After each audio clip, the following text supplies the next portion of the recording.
Hello everyone, welcome back to Darkside Racing's Top Fuel Tutorials. Here with me, Nitro Nick, back to talk about the barrel valve. Now, before we get into the barrel valve, there's a topic I want to talk about just before that, and that's about our fuel lines. So our fuel lines, first thing I want to mention is that they're aluminum fittings. This is important for weight loss. Also, when you're dealing with like materials, because all of our fittings on the cars are aluminum, you have the chance of galling or seizing them together. Now, as you can see on our fitting here, a little bit of silver on it, we use Never-Seize. Oil is an option, temporary, but it does work, and all Never-Seize does is create a layer in between the two surfaces from allowing them to seize up. Now, whenever you're adding a lubrication between these two surfaces, such as oil, don't need to add too much. Just a little drop, and it'll go a long way. Stuff like Never-Seize, you want to make sure it's not on the mating surface. If it's on the mating surface, it's going to prevent a perfect seal. You could wind up with a fuel leak. And the starting line, if the officials see you with any sort of leak, they'll shut you down. If it's on elimination day, you're done. Then you get a chance to race. But next thing I want to talk about our fuel lines is the length. Don't want these too long, but you don't want them too short. When it comes to too long, think of the garden hose. When you run to the end of your lawn, you're waiting for that fuel to come up, and oh, finally you got it. It's going to be the same thing with this. You don't want anything too long because then there's going to be a delay. And that delay could cost you a race. But you don't want them too short. With these cars, they're violent. We're starting at 8,000 RPM, dropping it down, but it's 8,000 RPM. It's very, well, as I said, violent. So, with lines that are too short, that sort of shaking, if it's mounted onto something solid from the engine, which the engine is mounted solidly, but it moves a lot more before the chassis does. Short lines, it's going to start tearing stuff apart. And, well, that's just money down the drain. Make sure that your fuel lines are cut to size, cut to length, and they're NHRA approved. Check out the rule book. The newest one always has information on what's required. You've got to make sure that they're pressure tested. I believe they're about 600 PSI right now, but that was at the time of recording. And by the time you're checking out the NHRA rulebook, it could be more. Let's get on to the barrel valve. The barrel valve is our largest fitting, and it goes straight to the motor. There's a fitting just behind it there, and one right across it on the front, which you'll see when we go there, and that's our idle returns. That allows fuel to go back to the fuel line when the motor's at an idle, preventing a backlog of pressure and damaging stuff. Now here, you have essentially the controls of the barrel within the barrel valve. I'll go over the barrel shortly. When the driver puts his foot on the throttle, I'll show you once we get over here, the butterflies will move and it'll turn this, which will open the barrel valve all the way open or all the way closed. Believe it or not, the amount of movement that I'm showing here to the driver is very minimal in the pedal, about 1/2 inch to 3/4 inch. So it's essentially on or off. Back here, we have what's called a needle valve, and that is essentially a bypass for the barrel valve. When at an idle, you can richen it by turning it this way and allow just a bit more fuel into the motor before the driver hits the throttle. You can reduce it, but generally you're almost always adding more fuel to the motor. Come around to the front of the barrel valve. You got the two fittings here. These are the lines that go straight from the fuel shutoffs on the fuel pump. That's from an earlier video. And here's that other auto return line I was mentioning about. If you come down here, you'll see we have a fitting. That is for our race pack, our data acquisition software.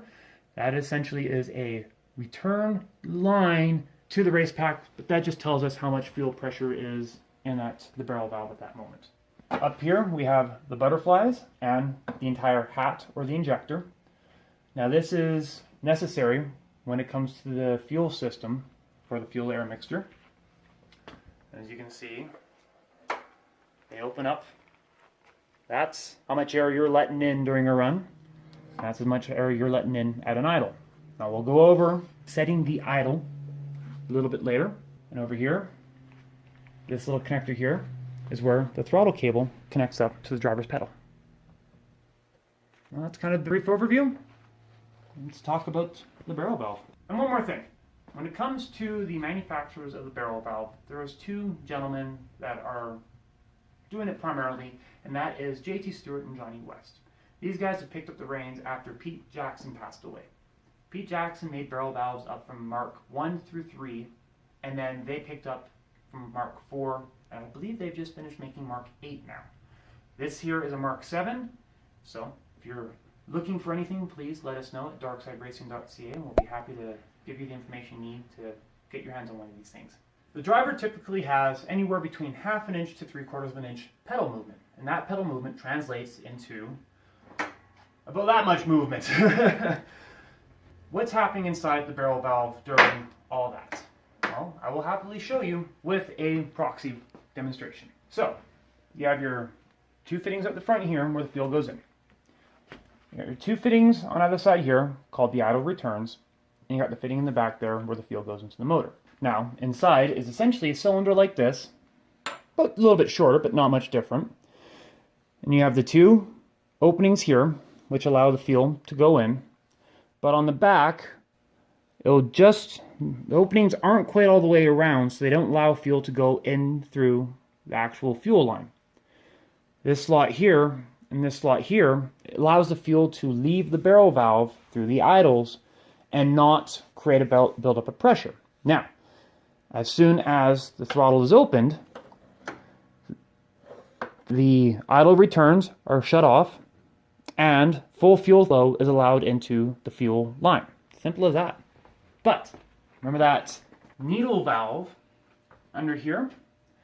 You can see there's a little bit of extra material down here, and what it does is it's a little line in there that allows fuel to get by and go into the motor or the fuel line, and by adjusting it you allow more through that bypass. And as I said, just before the driver is about to hit the throttle, you open it a bit more, get a little bit more fuel in there, so as soon as they hit it, it's just a little bit richer. It gives you a little bit more power at the hip.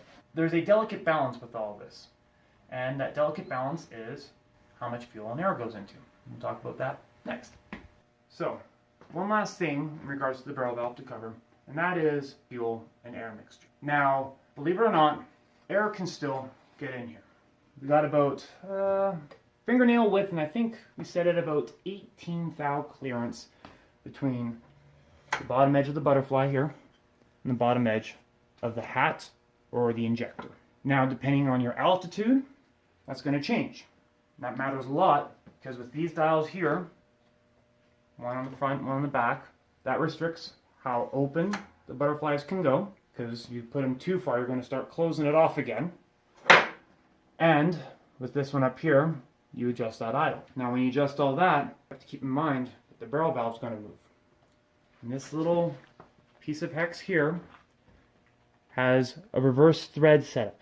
So when you twist it clockwise or counterclockwise, it will go consistently in or out.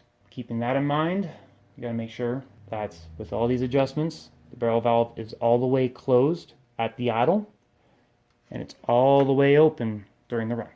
Otherwise, you're going to be, well, short-selling yourself during a pass. Last thing I want to discuss about is our fuel nozzles and our check valves. When it comes to our fuel nozzles, this is the primary design that we use. Now, these are called deflectors. As you can see, it deflects the fuel down into an angle. You may find a few fuel nozzles with the tips missing. Sometimes that's just because they've broken, they've been worn out. Other times they're actually used for a reason.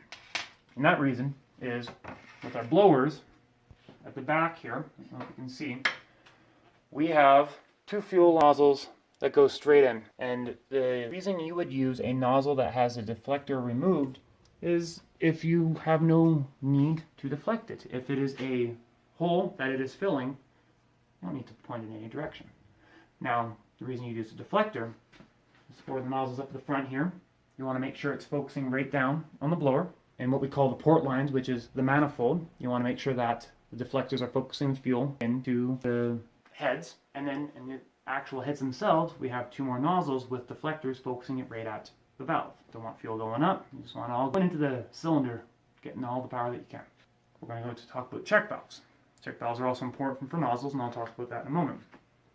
These check valves are what we use on our idle returns, on our barrel valve. These ones are rated, well, this one says 80 on it, this one says 87. These are designed to not open until those numbers are met in PSI. As soon as those numbers are met in PSI, they open up, no problem. The reason that we have it at the barrel valve is when at an idle, we want fuel to be in here. We want it to be filled up, and we want it to have a little bit of back pressure. We don't want to have too much back pressure, otherwise, well, you're going to hurt stuff. So that's why we have these two numbers in there. When you're dealing with check valves and our nozzles, when it comes to the port lines and the down lines, the ones in the heads, you don't want that fuel going in there yet. You don't need it there yet. There's no reason. So the check valves stop fuel from going through the lines. But up above the blower, we don't have check valves. We let the fuel go right in, and that's essentially the idle lines. The way a check valve works is there's a spring with some sort of restraining object, be it a little ball bearing type ball, in the case of our nozzles, or in the case of the bigger ones, big piece of brass that's designed to fit against the bottom end of the fitting. When it comes to fuel going through our nozzles, we have what's called jets. These jets, I don't know how well you can see them, they do have numbers on it. This one reads 42. Not going to be able to see that in this light. And that means it is 42 thousandths of an inch hole at the bottom of it. And that is how we tune our fuel system. Every single one of those jets has one of these in there with another number. We record it all. We'll discuss you how we actually tune our fuel management system in the next video. And just a little bit of maintenance tip, always check your nozzles after a run. An example of this one, while we have it out, a bit of debris got in there.